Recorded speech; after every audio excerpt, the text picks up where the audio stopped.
Light weight బంగారు diamond ఆభరణాలు, వందల రకాల డిజైన్స్ ఏవైనా ధర మాత్రం ఒక్కటే. నమస్తే, నేను Keshav. Welcome to Suman TV.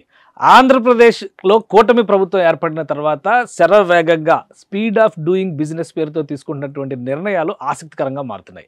ప్రధానంగా టీసీఎస్ సంస్థ విశాఖలో కార్యకలాపాలు ప్రారంభించబోతుంది. దీనికి సంబంధించినటువంటి ఒప్పందాలు కూడా ఆంధ్రప్రదేశ్ ప్రభుత్వానికి టీసీఎస్కి మధ్య గతంలోనే జరిగిపోయాయి. అయితే స్పేస్ ఎక్కడ అకామిడేట్ చేయాలనేది ఒక ప్రధానమైనటువంటి చర్చగా మారిపోయింది. ఈ నేపథ్యంలో కొన్ని under construction buildings, private buildings కూడా చూసినటువంటి పరిస్థితి. ఎందుకంటే టీసీఎస్ సంస్థ ఈ సంవత్సరంలోనే, అంటే 2024 గడిచే లోపే ఇక్కడ నుంచి కార్యకలాపాలు ప్రారంభించాలని భావించింది. కానీ అనూహ్యంగా అవైలబిలిటీ ఆఫ్ స్పేస్ అనేటువంటి విషయంలో జరిగిన జాప్యం వలన కొంత సమయం తీసుకునేటువంటి పరిస్థితి వచ్చింది. ఈ నేపథ్యంలో ఆంధ్రప్రదేశ్ ప్రభుత్వం ఒక కీలకమైన నిర్ణయం తీసుకుంది. అదేంటంటే విశాఖపట్నంలో ఉన్నటువంటి ముఖ్యమైనటువంటి ఐటీ పార్క్ మిలీనియం టవర్స్ని టీసీఎస్కి కేటాయించాలని నిర్ణయించింది.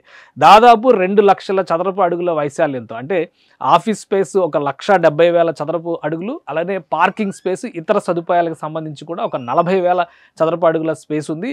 మొత్తం కలిపి దాదాపు 2 లక్షల చదరపు అడుగుల స్పేస్ ఉండి చాలా ప్రైమ్ ఏరియా విశాఖపట్నంలో ఉన్నటువంటి రిషికొండ ఐటీ జోన్లో ఉన్నటువంటి టవర్ ఇది.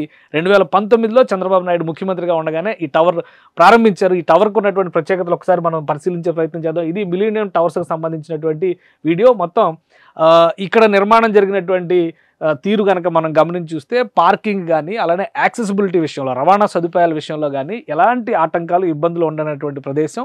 ఆల్రెడీ ఇక్కడ కొన్ని ఐటీ కంపెనీలు సర్వీసెస్ ప్రారంభించిన గతంలో 2019లో. అలానే ఫిన్టెక్ వ్యాలీ, అంటే ఫైనాన్షియల్ టెక్ సొల్యూషన్స్ కోసం ఆంధ్రప్రదేశ్ ప్రభుత్వం ఫిన్టెక్ పార్క్గా కూడా ఇక్కడ ఈ ప్రాంతాన్నే హెడ్ క్వార్టర్గా, అంటే సెంట్రల్ ఏరియాగా డెవలప్ చేయాలనేటువంటి ఆలోచన 2018-19లో చేసింది. ఆ సమయంలో కొన్ని సంస్థలు ఇక్కడ ఆపరేషన్స్ ప్రారంభించింది. కానీ 2019లో వైఎస్ జగన్మోహన్ రెడ్డి ప్రభుత్వం ఏర్పడిన తర్వాత ప్రయారిటీలు, ప్రాధాన్యాలు మారిపోయినాయి.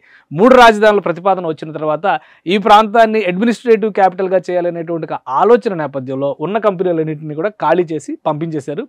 ఇక్కడే ఋషికొండ ప్యాలెస్ అనేటువంటి నిర్మాణం కూడా జరిగింది. దీనికి అతి సమీపంలోనే ఆ ప్యాలెస్ నిర్మాణం కూడా ఉంటుంది. అప్పటి నుంచి ఈ భవనం పూర్తిగా నిరుపయోగంగా ఉంది. ఈ నేపథ్యంలో రాష్ట్ర ప్రభుత్వం ఇమ్మీడియట్గా టీసీఎస్కి ఈ భవనాన్ని కేటాయించాలనేటువంటి నిర్ణయం తీసుకుంది. 2 లక్షల చదరపు అడుగుల వైశాల్యంలో ఉన్నటువంటి స్థలంలో 10,000 మంది ఉద్యోగులు పనిచేసేందుకు కావాల్సినటువంటి వసతులు కల్పించాలని రాష్ట్ర ప్రభుత్వం నిర్ణయించింది. సో ఇక్కడ టీసీఎస్ సంస్థకి ఆంధ్రప్రదేశ్ ప్రభుత్వానికి జరిగినటువంటి ఒప్పందం ప్రకారం దాదాపు 80 కోట్ల రూపాయల ఇన్వెస్ట్మెంట్ సొల్యూషన్స్తో ఇక్కడ టెక్ సొల్యూషన్స్ని ఏర్పాటు చేయబోతుంది టాటా కన్సల్టెన్సీ సర్వీసెస్. అతి త్వరలోనే 2-3 నెలల్లోనే ఇక్కడ నుంచి టాటా సంస్థ కార్యకలాపాలు పెద్ద ఎత్తున ప్రారంభమయ్యేటువంటి అవకాశం ఉంది. విశాఖని ఐటీ జోన్గా మారుస్తామనేటువంటి మాట పదే ఐటీ శాఖ మంత్రి నారా లోకేష్ చెబుతున్నారు. ఈ నేపథ్యంలోనే స్పీడ్ ఆఫ్ డూయింగ్ బిజినెస్ని ఒక కాన్సెప్ట్గా తీసుకుని కొత్త భవనాల నిర్మాణం కోసం సమయం వృధా చేసే కంటే తక్షణం అందుబాటులో ఉన్నటువంటి ప్రత్యామ్నాయాలపై దృష్టి పెట్టాలని ముఖ్యమంత్రి చంద్రబాబు నాయుడు ఆదేశించారు. దానికి తగ్గట్టుగా ఈ మిలీనియం టవర్స్ ప్రస్తుతం ఏపీఐఐసి, ఆంధ్రప్రదేశ్ ఇన్ఫ్రాస్ట్రక్చర్ కార్పొరేషన్ కంట్రోల్లో ఉన్నటువంటి భవనం ఇది. సో ఇది వెంటనే హ్యాండ్ ఓవర్ చేయాలి. ఎందుకంటే రాష్ట్రంలో అనేక చోట్ల ఏపీఐఐసి అనేక భవనాల నిర్మాణం చేసింది. ఆ నిర్మాణం చేసినటువంటి భవనాల్లో ఐటీ కానీ, ఇండస్ట్రియల్ పార్కులు కానీ, అలానే హోటల్ అండ్ హాస్పిటాలిటీకి సంబంధించినటువంటి సంస్థలు కానీ పనిచేస్తూ ఉన్నాయి. అదే తరహాలో విశాఖలో ఉన్నటువంటి ప్రైమ్ లొకేషన్ ఋషికొండలో ఉన్నటువంటి ప్రదేశంలో ఈ టవర్ని కేటాయించారు. మొత్తం 10,000 మంది పనిచేయడానికి కావాల్సినటువంటి వసతులను కూడా ఏర్పాటు చేశారు. బహుశా అన్నీ కలిసి వస్తే ఉగాది నాటికి ఇక్కడ నుంచి టీసీఎస్ సంస్థ తన కార్యకలాపాలను ప్రారంభించడానికి అవకాశం ఉందని టీసీఎస్ వర్గాలు చెబుతున్నాయి.